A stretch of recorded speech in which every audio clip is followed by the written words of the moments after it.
인류의 역사와 함께 집의 역사도 시작됐다. 어떻게 하면 보다 건강하고 행복한 삶을 담아낼 수 있을까? 인간의 고민과 함께 집은 변화했고 진화했다. 집은 땅을 담고 시대를 닮으며 인간의 지혜를 담는다. 건축물 그 자체가 자연 환경을 이용을 해서 계절에 따른 환경을 이용해서 실내의 환경을 조절할 수 있는 능력을 갖고 있다는 것이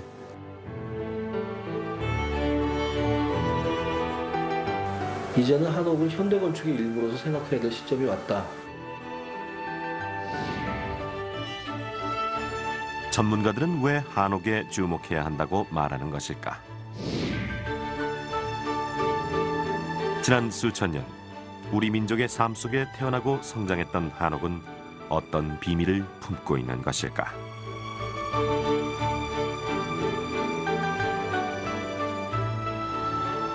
초고층 마철로들이 세상의 하늘을 지배하는 현대 문명의 오늘, 철과 콘크리트에 밀려났던 한옥이 되돌아오고 있다.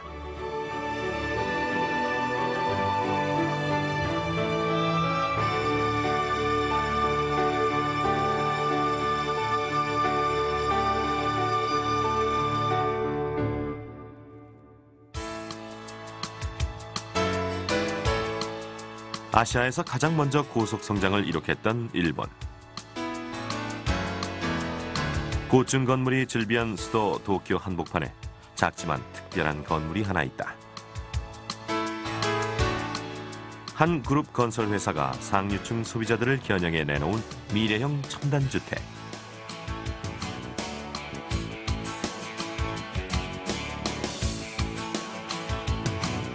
그러나 내부에 들어서자 오늘날의 여느 고급 주택과 쉽게 차별되지 않는다. 그저 깔끔하다 싶은 주방과 화초를 곁에 두고 있는 평범한 식탁, 약간 고급스러운 조명과 특별한 장식 없이 길게 이어진 내벽. 그렇다면 이들은 왜 이곳을 첨단 주택이라 말하는 것일까? これは本物の土でできたですね壁です。日本では珪藻土って言われてるんですけど、昔の藻って草ですよね。草の化石がそのまま粉になったもので作ったそういう土の壁です。 돌처럼 단단함에도 불구하고 물을 뿌리자 순식간에 흡수해버리는 벽면 재료 규조토. 층계 사이로 이어진 유리는 평범해 보이지만 조명을 켜면 마치 하늘에서 비가 내리는 모습을 상상하게 한다. 세심함은 여기에 머물지 않는다. 곳곳에 설치되어 있는 수십 개의 환기구는 공기를 정화시키며 실내의 대류를 형성한다. 정화된 공기는 1, 2층을 순환하며 자연에서와 거의 똑같은 바람을 만들어낸다. 이 모든 시스템은 작은 자동 조절 장치에 의해 작동되며 생활하는 사람은 24시간 내내 깊은 산속에 들어와 있는 듯 쾌적함을 만끽하게 된다. 첨단은 살아있되 가능하면 보이지 않게 움직일 것. 설계센터장 츠키다 씨가 말하는 미래의 주거 공간은 결코 현대 과학이 스스로를 내세우는 테크놀로지 공간이 아니다. 인간을 자연과 가깝게 밀착시키고자 소리 없이 움직이는 친환경 시스템인 것이다. 都会に住む都会の中の家ですから、都会に住む現代人ってものすごいストレスにさらされていてですね、やっぱなかなか夜眠られない不眠を訴える人っていうのは日本人でも半分ぐらいの成人の方は訴えているんですね。 そういう中でやっぱり家の中で本当にくつろげる眠りを確保するっていうすごく大事だと思うんですけど、そのために単にその気持ちのいいベッドルームっていうのを作るだけではなくて、何か快眠システムって我々呼んでるんですけれども、そういうシステムをこちらの家には導入してみました。 감미로운 음악으로 마음이 편해지면 조명은 서서히 약해지며 수면을 유도하고 자신이 기억하고 있는 가장 아름다웠던 풍경이 눈앞에 흐를 때 침대는 어머니의 손길처럼 등을 어루만져준다.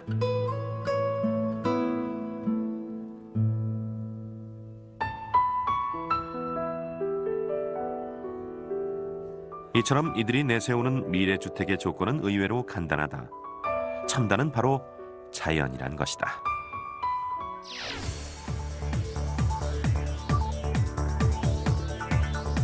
현대과학은 인간이 꿈꾸는 모든 것을 현실로 바꿔놓을 만큼 높은 수준에 이르고 있다. 인류는 역사상 단 한 번도 경험해보지 못했던 주거혁명의 시대를 살고 있다. 이것을 가능하게 만든 것은 석유, 전기와 같은 수많은 에너지, 인간에 의해 만들어지는 강제 에너지다. 하지만 또 다른 에너지가 있다. 지난 수억 년 동안 지구 생명체들의 삶을 지배해온 자연 에너지.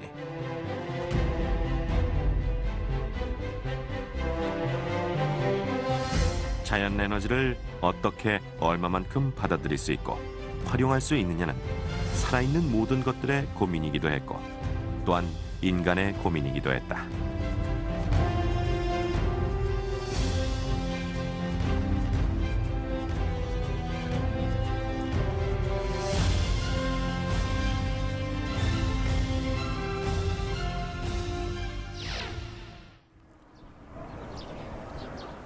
그렇다면 우리 조상들은 자연 에너지를 어떻게 불러들였으며 어떻게 활용했던 것일까? 충남 논산에 있는 윤중고택. 조선 중기 세도 가문인 파평윤 씨 종택인 이곳은 300년 전 지어진 이래 오늘날까지 남아있는 전형적인 조선 4대 부가의 주택이다.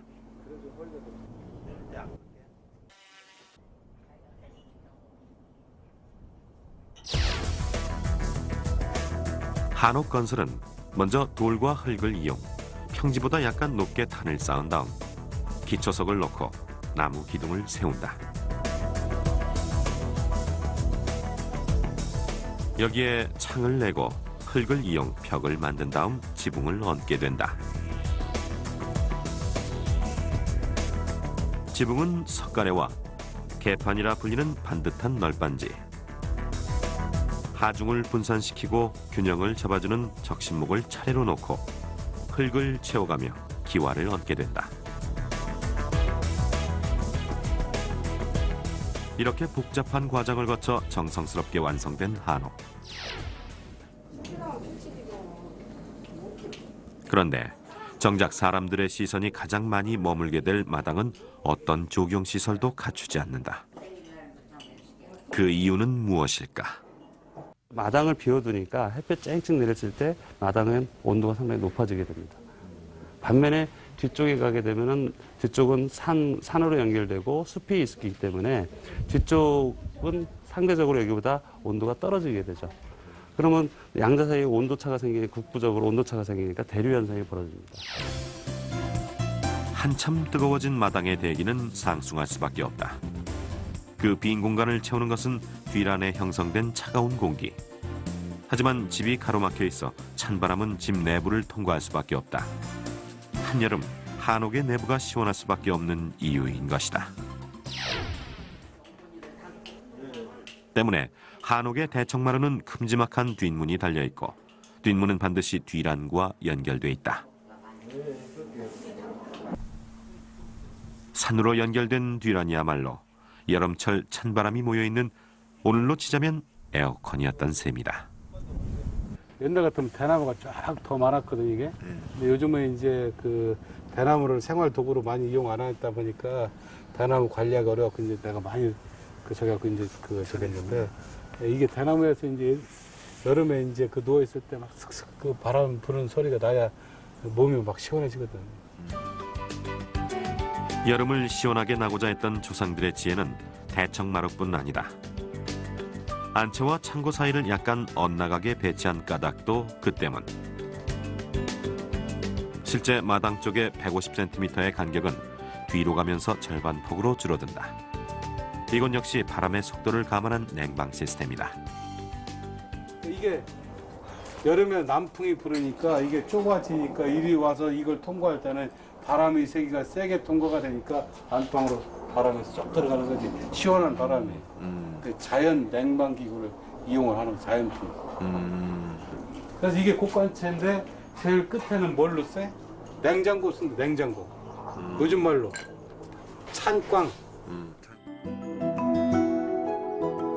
비록 오늘날처럼 기름이나 전기장치는 없었지만 조상들은 대류의 흐름을 이해하고 그것을 적절하게 집안 내부로 끌어들여 실생활에 활용했다.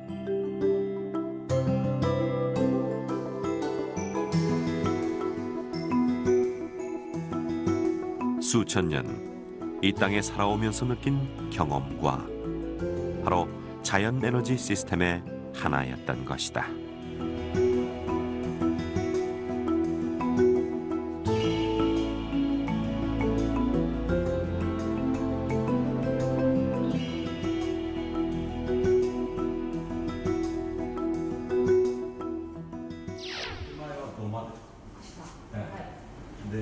그렇다면 우리와 기후가 다른 이웃나라 일본은 어떤 식으로 자연을 주거 환경에 이용했던 것일까? 南側に、できるだけ広い空き地を取って、そして光が入るようにして、北側はどちらかというと寒い風が入ってこないように、木を植えたり、山になってたりというのが、一般的かと思います。 해양성 기후에 가까운 일본은 우리보다 따뜻한 날이 훨씬 많은 반면 강수량도 그만큼 많다.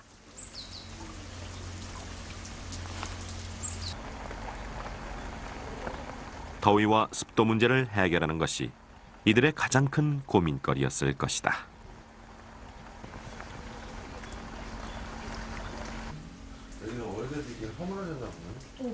도쿄에 있는 전통주택 보존단지 시립민가원에 있는 주택 내부를 살펴보면 천정이 매우 높고 지프로 엮은 돗자리 밑으로 대나무 평상이 빼곡하게 놓여 있음을 볼 수 있다. 대나무의 찬 성질을 이용 여름 무더위를 견뎌내고자 했던 노력의 흔적이다. 風があるだとか、風通しがいいとか、季節によってはそれはあるでしょうね。その上にこのままだとちょっとゴリゴリするんで、こういうすのこを乗せて藁でしたむしろを乗せて、座ったり寝たりするわけですね。 이제는 일본 주거 문화의 상징이 돼버린 다다미. 지피나 골프를 엮어 만든 멍석 다다미는 무엇보다 통풍과 습도 문제를 극복하기 위한 일본인들의 고충에서 탄생됐다. 昔の作りでは普通のところでは夏湿気が多いところで暮らすにはできるだけ風通しがいいというのは大事な要素だったことは共通していると思います。